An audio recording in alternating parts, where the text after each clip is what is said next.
Hello and welcome back, and that's right, it's been almost 6 months since I reviewed this bad boy, the DS923 Plus from Synology, and I've got to say, in those 9 months, quite a few things have changed. Notwithstanding Synology and the releases they put out, I think perception of the DS923 has been very back and forth, and there's been lots of reasons for that. So, in today's video, I want to wrap up the last 6 months since this was released. What's changed, what I like, what I don't like, things that have grown on me, things that haven't, and ultimately whether in the 6 months since Synology released this device, does it deserve your data? So straight away, let's get to the elephant in the room, that CPU, of course. That was one of the early sticking points for a lot of users that were considering that DS923. The fact it didn't arrive with a Celeron processor there, and it really did, you know, hack a few people off. And I will say straight away that in that 6 months since, we've now learned, of course, that there are other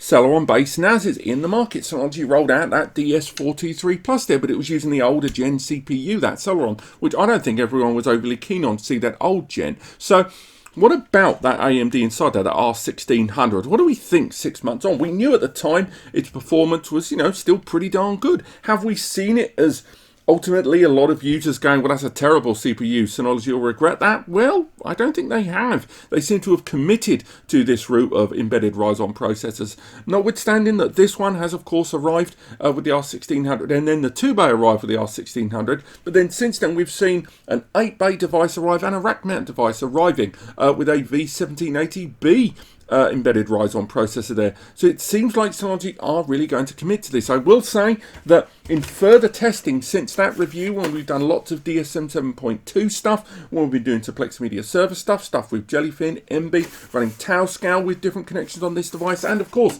taking advantage of the 10GBE, I'd say the performance of that Ryzen has been justified there.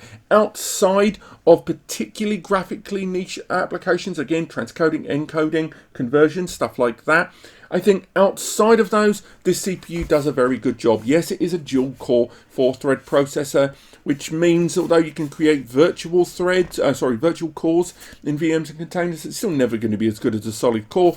I will say that CPU, after 6 months, I didn't dislike it at the time. I just wish it was a graphical embedded one. I've warmed to it a little bit. Not loads, but definitely more than I had at the time. Another thing I have warmed to, something I touched about on before, is the price point of this device. As expected, after 4 to 5, coming close to 6 months, we saw that the price point on this became not only a little bit more flexible, we even saw an offer in a few websites as well, which really surprised me. But the price point for this is now sitting pretty around a 550 to about 575, 80 mark in a lot of regions there, which is what it should have been priced at in the first place. When it launched, that was not the price point very much anywhere, and indeed its availability was low enough that because it was spread out very thinly and the price point seemed a little high, all it did really at the time was sell a lot more DS920 Pluses. And I think now the price point is a little bit more palatable for what you're getting there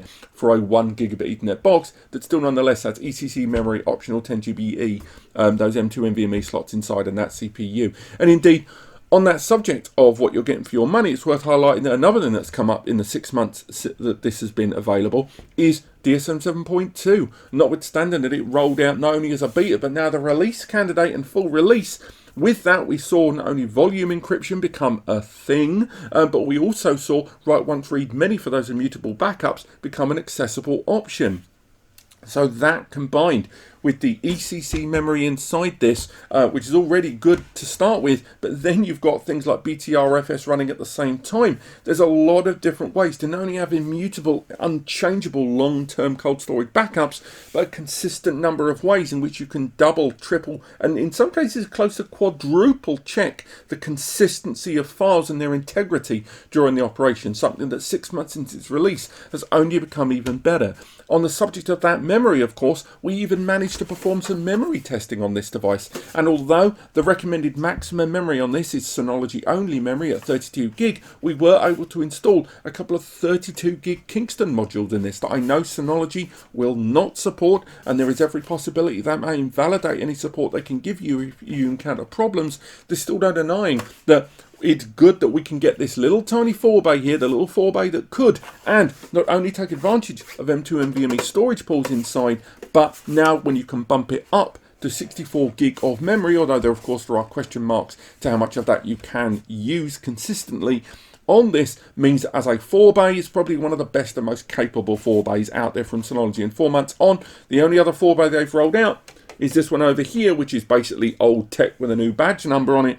I'm quite pleased with the 923's capabilities after further testing on those 6 months. And another thing I mentioned as a plus in that review 6 months ago that has only gone on to prove even further true is the noise level. It still continues to be a low noise, low impact system. Even our power consumption testing, that I don't think is live yet here on the channel, will go on to show that despite the TDP of that CPU being a noticeable degree higher than that of the one in the Celeron, it's not outrageously higher, and the system's intelligent power off, power on standby and hibernation mode internally, along with a bunch of configurable scheduled on-offs, mean that not only has it got a low noise impact and low physical impact, its impact on power consumption isn't going to be too bad either. So 6 months on, I pretty much stand by everything I said before, but if anything, just a little bit more positive about that CPU than I was, and indeed the more flexible price point, something we expected, is going to be all the better. That said, there are things in the last 6 months that have happened that have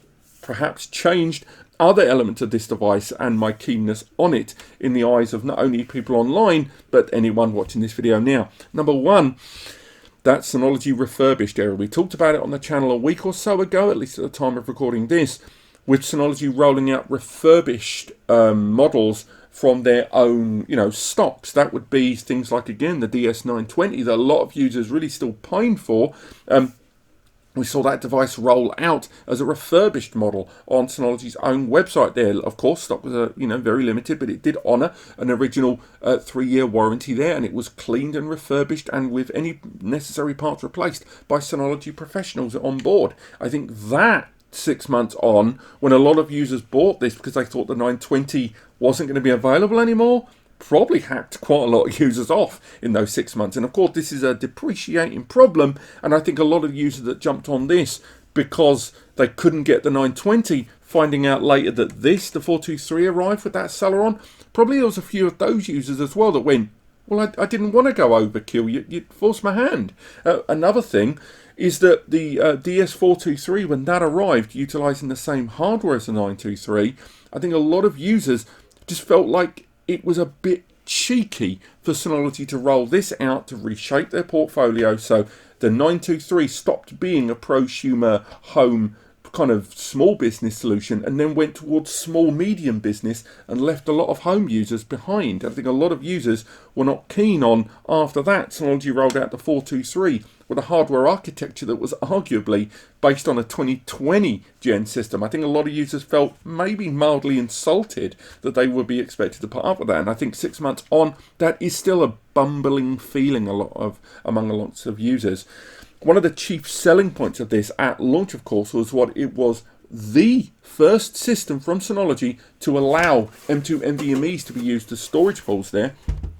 And 6 months on, hardly any other systems have arrived with that capability. The 1823 XS arrived with that capability, and the DS723 arrived with that. But with Synology DSM2 rolling out, they're starting to add M2 NVMe storage pool support on older gen devices, the 1621 Plus, the 1621 XS Plus, and the DS1522 Plus. And I think there are users out there that are thinking, are they going to do that for all the systems? I don't think they will. I think they'll stick to Gen 3 systems. But that kind of takes the shine just a little bit off the appeal of this device, given that one of its selling points is now slowly but surely becoming available on other systems less than 6 months on. And also the fact the system arrives with those M2 NVMe's for storage pools, but one, they capped it at 3.1 for what I assume is temperature reasons at this point, and also you can still only use their own M2 NVMe's right now. That is not cool, guys. Not cool.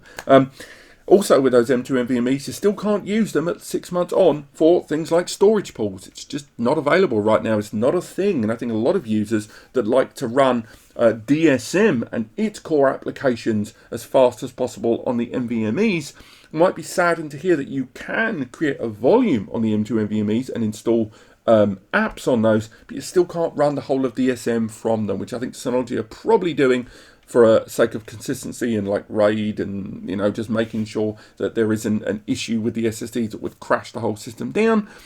But you can actually install OSs on SSD or M2 NVMe's on other platforms. So I think some users are kind of like, when is that coming? Last thing, when it comes to storage medium capabilities on this, I think a lot of users, when the 923 was first kind of revealed, even before it was fully released, were worried 6 months or 7 or 8 months ago, really, about hard drive compatibility. And they were worried that the 923 would roll out with only support of their own drives. Of course, we knew at the review and, you know, at launch day that wasn't the case, and Synology included a bunch of third-party drives on their compatibility list from Seagate, Toshiba and WD, I think Ultrastar as well, and WD, same thing, for their platform, and allowing compatibility for those drives inside. But there was still that cap, 18 TB, because Synology's biggest drive was 18 TB. Has any of that changed in 6 months? No, you still, on the official compatibility list, it does not support larger than 18 TB at the time of recording this video, and I assume it won't go any higher until Synology release their own larger than 18 TB drive. The only other thing that's changed, and when I say changed, this is still in progress, is Synology are releasing their own regular class hard drives known as the HAT 3300. We talked about on the channel already, and those drives are designed on Seagate Iron Wolf hard drives. Now, when they arrive, they are almost certainly going to be compatible with this system. Synology will not change the compatibility listings of this to suddenly only use their own drives. But I will say that you should not be surprised if Synology, after, you know, maybe a few months from now, maybe you're watching this in the future and you could confirm or deny, I will not be surprised if Synology start prioritizing the use of those drives, the HAT 3300 with this system, at least in terms of published media, than any other drive being used in it. They won't change the compatibility listings, but they'll definitely prioritize the presentation of their own HAT 3300 drives more than any other drive in all of their promo media, maybe even going as far as to produce this system in bundles somewhere along the line, some not dissimilar to what we saw from companies like WD when they roll out the MyCloud series. But this has been the Synology DS923 Plus 6 months on. Overall, I still like it. It's got its flaws, and I think the M2 NVMe stuff and the 1GBE is still going to knock me off, but I feel better about that CPU than I did.